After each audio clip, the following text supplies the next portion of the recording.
In today's video, I'm going to teach you how to create automations in Brevo for the year 2025.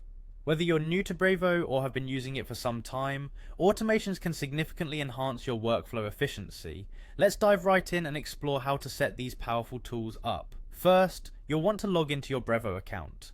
Once you're in, navigate to the Automations section. This is your starting point for all automation activities, providing a dedicated space where you can manage and create your automated processes. Next, look for the plus Create an Automation button and give it a click. This button is your gateway to building an automation from scratch or modifying pre-existing templates to suit your needs.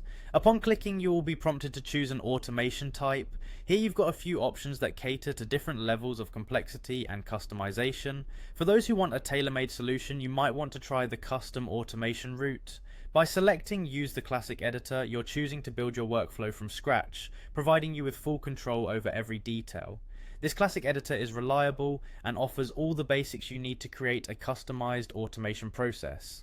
If you're someone who prefers working with the latest tools, give the new editor a try. It offers a more flexible experience packed with plenty of the latest features Brevo has introduced to keep up with evolving business needs. Alternatively, if you're looking for a hassle-free setup or ideas for automation, you can select a pre-built template from the available options.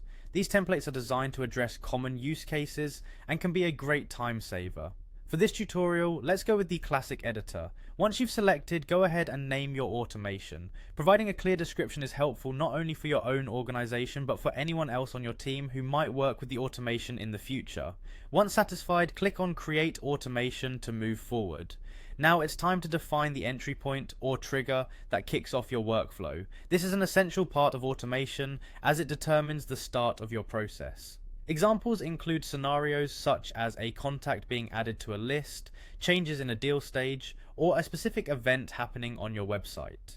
With the entry trigger set, you can now focus on adding steps to your workflow. Steps dictate the actions that your automation will take. This could involve sending out emails, adding someone to a list, and more. These actions help ensure that your customer or contact flows smoothly through your pipeline based on criteria you've defined. Finally, once you've configured all your triggers and actions, it's time to click on Activate Automation. This final step is crucial as it officially sets your automation live, ready to manage tasks seamlessly. And there you have it, a comprehensive guide to setting up automations in Brevo. Use these steps to streamline your processes and boost efficiency across your operations. Happy automating!